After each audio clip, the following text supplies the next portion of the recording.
Para hadirin, para hadirat ingkang kula hormati, alhamdulillah dalem menika dalem lan panjenengan sedaya dipun takdiraken kaliyan Allah saged kembal wonten punika majelis lan kangge thalabul ilmi, afdhalul ilmi ilmu hal wa afdhalul amal amal hal. Api ilmu sing ketika kita hadapi dan api-api amal ke amal hal. Untuk ilmu hal sing perlu kita hadapi niku sadherek maneh insyaallah njing Jumat niki pun tanggal 1 nggih. Tanggal 1 Zulhijjah. Berarti kula lan panjenengan niku disunataken dengan sunat muakkad poso mulai tanggal 1. Poso mulai tanggal 1 sampai tanggal 7 niku wonten kesunatan piyambak. Niku poso Zulhijjah. Saliyane wong sing haji. Terus mangke tanggal 8 kesunatan poso Tarwiyah. Terus tanggal 9 kesunatan poso Arafah. Berarti total jenderal 9 dina. Umpama ora gelem 9 dina ya 2 dina bae Tarwiyah karo Arafah. Nek ora gelem ya Arafah tok. Nek ora kuat ya poso zuhur. Balik cilik maneh. Artinya poso zuhur niki bengi panggah niat, tapi niatnya nganti sampai maghrib. Jadi mengko zuhur ora kuat ya maam muten mawon ora pancen ora kuat. Tapi yo mosok toh ora kuat ngoten. Niku kesunatan. Lah kula lan panjenengan ora nglakoni terus sapa sing nglakoni perintah Kanjeng Nabi niku Nabi kula lan panjenengan. Apa yang diperintahkan Nabi ini berarti ini yang diperintahkan Gusti Allah. Kau Kanjeng Nabi niku diperintahkan Gusti Allah untuk menjelaskan wahyune Gusti Allah dengan jaminan ayat wa ma yantiqu anil hawa in huwa illa wahyun yuha. Jadi Kanjeng Nabi tidak pernah mengucapkan segala sesuatu berdasarkan dengan nafsu. Balik apa yang dikatakan Kanjeng Nabi berdasarkan dengan wahyu. Berarti kula lan panjenengan nglakoni hadis Kanjeng Nabi niki berarti nglakoni perintah Gusti Allah walaupun Gusti Allah gak merintahno dengan secara detail. Karena Gusti Allah niku merintahane dengan secara global. Makanya Gusti Allah dawuh atiullaha wa atiur rasul. Taatona Gusti Allah apa yang diperintahkan Gusti Allah wonten ing Al-Qur'an, tapi juga taatona Rasul yaitu apa yang diperintahkan oleh Rasul. Dene Gusti Allah dawuhaken atiullaha wa atiur rasul niki berarti enek dawuh-dawuhe Kanjeng Nabi sing gak termaktub dengan secara teks di dalam perintah Gusti Allah ana ing Al-Qur'an. Terus diterusaken wa ati Allah ati Rasul wa ulil amri minkum dan taatona pemerintah. Dari sini pun juga demikian. Berarti ada perintah-perintah yang dari pemerintah yang memang tidak diakomodir dalam Quran, tidak diakomodir dalam hadis dengan secara detail karena melihat peradaban bahwa itu yang paling maslahah dalam zamannya. Dengan kebijakan pemerintah, makanya kula lan panjenengan yo wajib taat dhateng pemerintah. Jangan dikatakan bahwa taat kepada pemerintah niku lek pancen ana dalile saka hadis cocok karo Kanjeng Nabi, bukan. Sing dimaksud cocok karo Kanjeng Nabi niku pokok sing penting tidak tabrakan karo hadis, tidak tabrakan karo Quran, walaupun tidak ada keterangan yang jelas dari Quran atau keterangan yang jelas dari hadis. Maka sing diarani siasah niku politik niku adalah makana al-fi'lu akroba ilal maslahah wa illam yanzil bihi al wahyu. Jadi ketika ada perbuatan yang di situ menunjukkan atau mengarah pada kemaslahatan, sekalipun toh tidak ada keterangan dari Al-Quran dan hadis, itu sekalipun tidak ada wahyu menurunkannya, ini sudah harus kita taati. Harus kita taati lah. Ini orang yang mengatakan itu kan perintah tidak ada Quran, tidak ada hadis. Sudah ada kan Nabi Allah dawuh ini kuma ati Allah wa ati Rasul wa ulil amri minkum. Kalau memang mengartikan kata wa ulil amri minkum itu adalah yang diturunkan wahyu yang ada di dalam Quran atau yang ada di dalam hadis, maka kesalahan dari maka berarti sahabat yang melakukan siasah itu adalah banyak yang salah dan itu enggak diterima akal. Seperti halnya Al-Quran Nabi sahabat Abu Bakar mengumpulkan Al-Quran atas desakan Sayyidina Umar itu enggak pernah dilegalkan, diterangkan dengan secara eksplisit dengan cara dalil yang keluar dari Quran dan hadis, walaupun secara implisitnya ada, secara kalau kita paksakan kita carikan dalilnya ada. Termasuk Sayyidina Utsman radhiyallahu anhu telah membakar Quran yang ada pada waktu itu.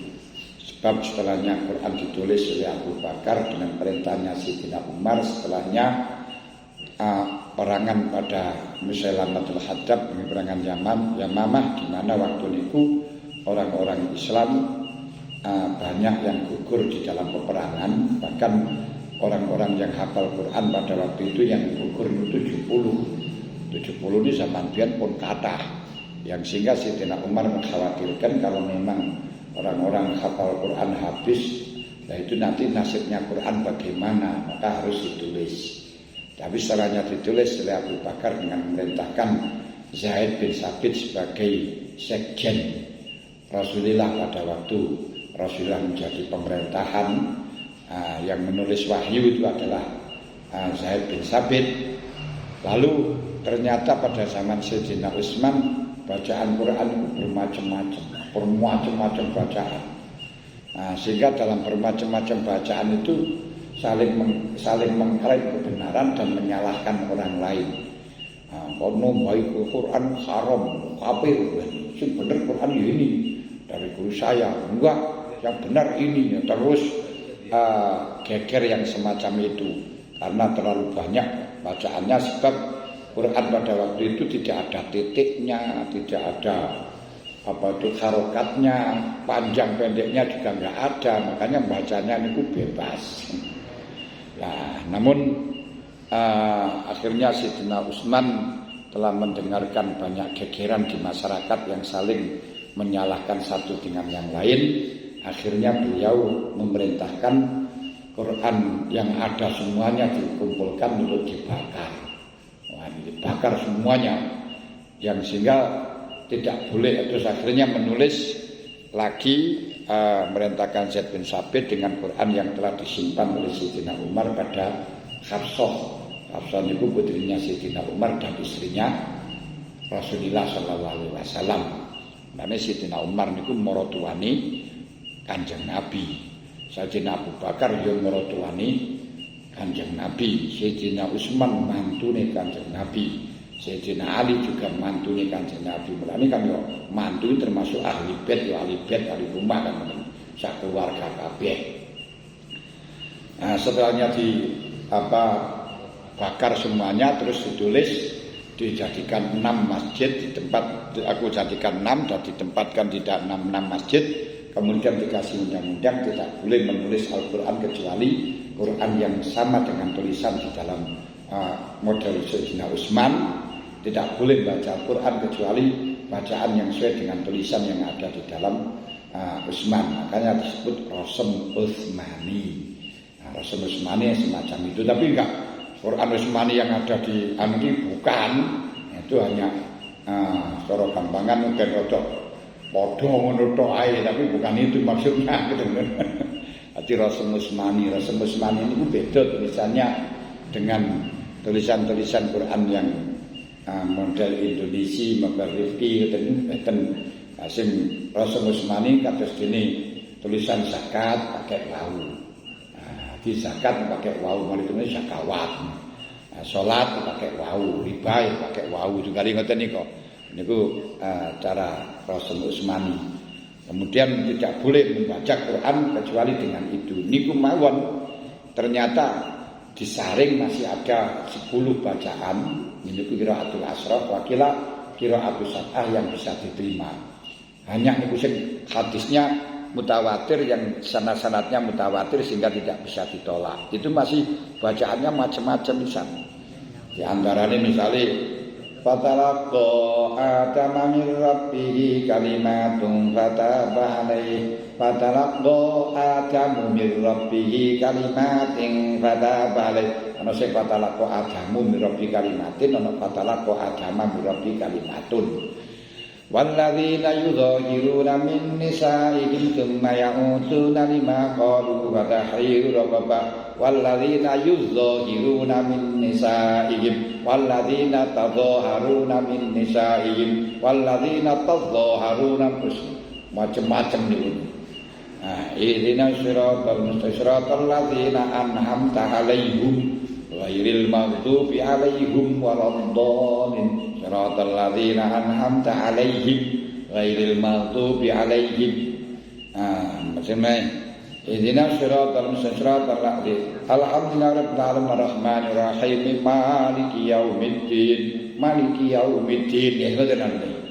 Niku sing enggak bisa ditolak lagi. Bahkan ada Quran yang di situ Sayyidina Ali pada waktu itu tidak mempercayai. Ini ku akhir surat Taubat yang berbunyi laqad ja'akum rasulun min anfusikum azizun 'alaihi ma 'anittum harisun 'alaikum bil mu'minina raufur rahim. Fa in tawallaw faqul hasbiyallahu la ilaha illa huwa 'alaihi tawakkaltu wa huwa rabbul 'arsyil 'azim. Sayyidina Ali tidak punya tulisan yang semacam itu, namun tetap harus menerima dikarenakan dengan hadis dengan dalil mutawatir banyak yang punya. Ini di antaranya. Nah, semacam itu kebijakan pemerintah, tidak kebijakan Nabi tapi kebijakan pemerintah harus kita taati yang semacam itu. Ini kebijakan politik ngoten niku anune. Dan termasuk Sayyidina Utsman telah membuang napa niku jenenge Hajjaj.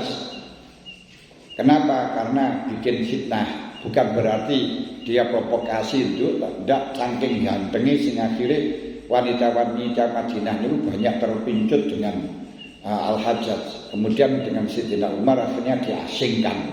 Nah itu juga tidak pernah dilakukan oleh Rasulullah, tidak pernah dilakukan oleh Kanjeng Allah Ta'ala, yang ada dalam Quran. Termasuk Sayyidina Abu Bakar merangi kepada orang-orang yang tidak berzakat.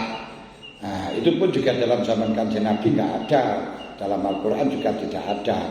Tapi itu kebijakan pemerintah, harus kita taati. Kita taat kepada Abu Bakar, juga taat kepada Rasulullah. Taat kepada Rasulullah, juga taat kepada Allah. Dengan jaminan ati Allah wa ati Rasul wa ulil amri minkum. Nah kemudian yang sekarang ini mulai orang-orang yang usil bahwa kebijakan pemerintah dianggap pemerintah tauhid, dianggap tidak cocok dengan syariat dan sebagainya. Itu orang-orang yang memang ingin memecah belahkan tentang agama Islam yang semacam itu. Jadi kita tetap sebagai warga negara Indonesia harus taat kepada pemerintah untuk demi kesatuan dan persatuan negara kesatuan Republik Indonesia, dan setelahnya bersatu aman baru kita bisa melakukan ibadah dengan cara tenang. Bagaimana mungkin kita bisa melakukan syariat Islam, sholat, poso, tenang kalau memang negara kita tidak aman. Makanya ketika Nahdlatul Ulama niku ditawari, diperintahkan untuk menerima asas tunggal Pancasila yang pada waktu niku dari pemerintah, Pak Harto yang mengatakan, yang memerintahkan untuk menerima asas tunggal Pancasila. Waktu niku yo geger di Jalan Nahdlatul Ulama pada waktu Munas di Situbondo. Kemudian dalam geger tersebut dengan akhirnya memberi keputusan, memberi rumusan yang rumusannya tersebut istilahnya bulat, ndak nerimo ya ora nolak ngoten Surah An-Nun. Nah, tapi akhirnya Mbah As'ad Syamsul Arifin langsung tegas mengatakan, kenapa seperti itu? Terima saja. Bagaimana Kiai, nanti apa ndak berdosa itu kalau kita menerima asas tunggal? Kan rukun Islam kan yo lima kok menerima asas tunggal Pancasila. Nah, nanti siapa yang nanggung dosanya Kiai? Saya yang nanggung, sudah. Saya nanti yang nanggung, yang tanggung jawab. Dan ini Mbah As'ad Syamsul Arifin akhirnya menerima asas tunggal Pancasila.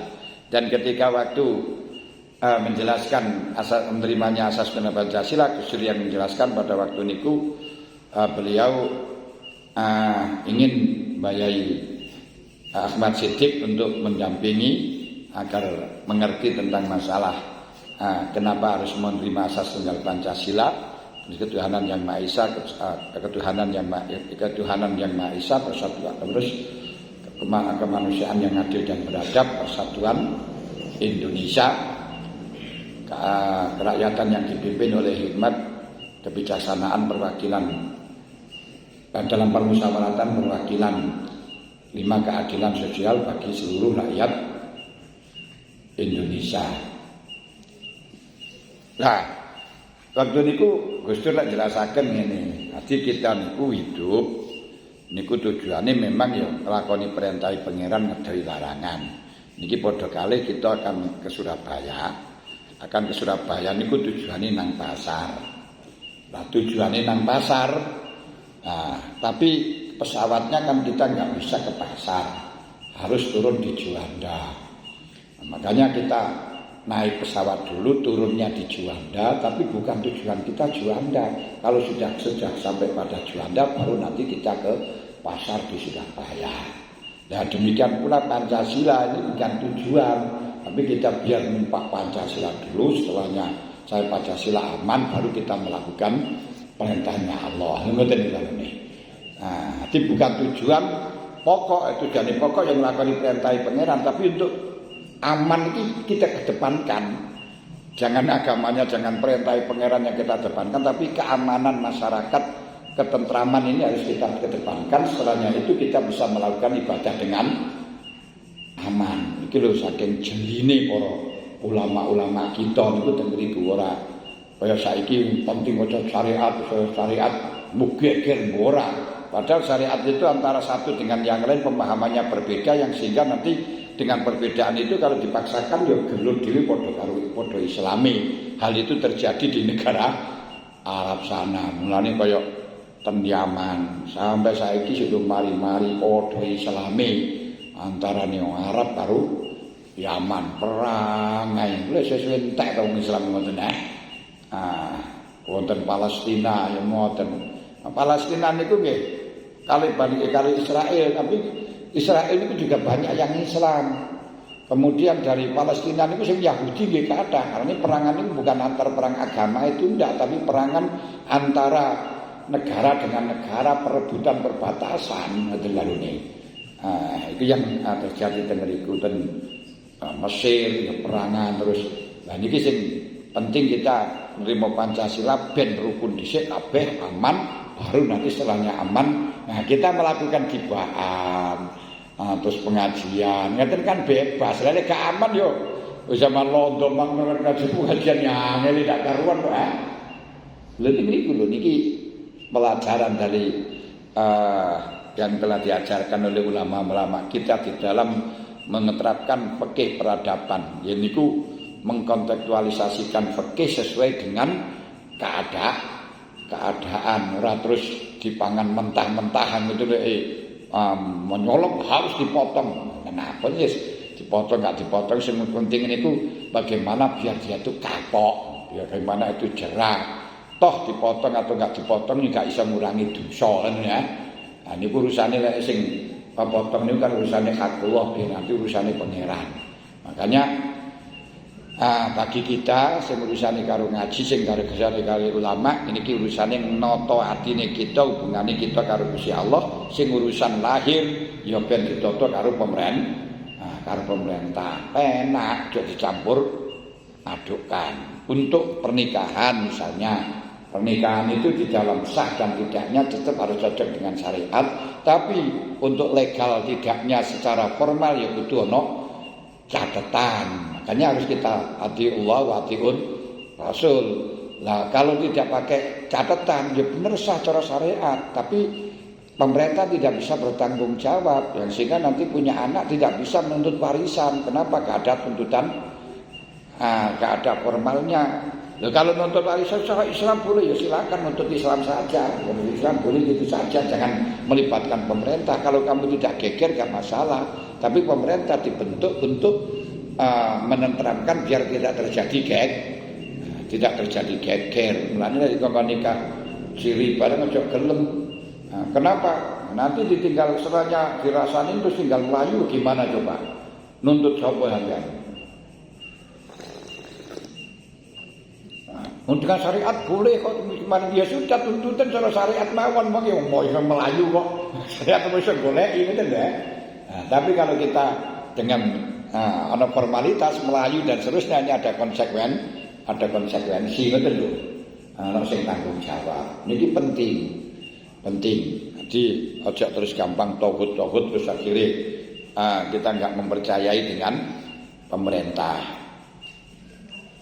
Dan ya bener kita ibadah, urusane sholat, urusane puasa, ya wiridan, zikir. Tapi kan ya butuh transportasi, butuh jalan. Ini sekate sing ngurusi jalan, masuk kiai kate ngurusi jalan, ya ben urusane pemerintah. Kita niku ben liwat jalane penak, terus akhire kok nang jamaah barang ya penak.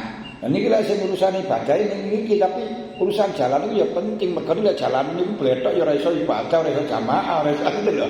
Niku lho niki kita bedakan dengan masalah teknik. Lah sing urusan ngriko dudu urusan agama, ben sing ngurusi wong Kristen, ben ngurusi apa sing penting kita iso liwat. Lah sing urusan ibadah iki urusane wong Islam antara kita karo pangeran. Iki penting.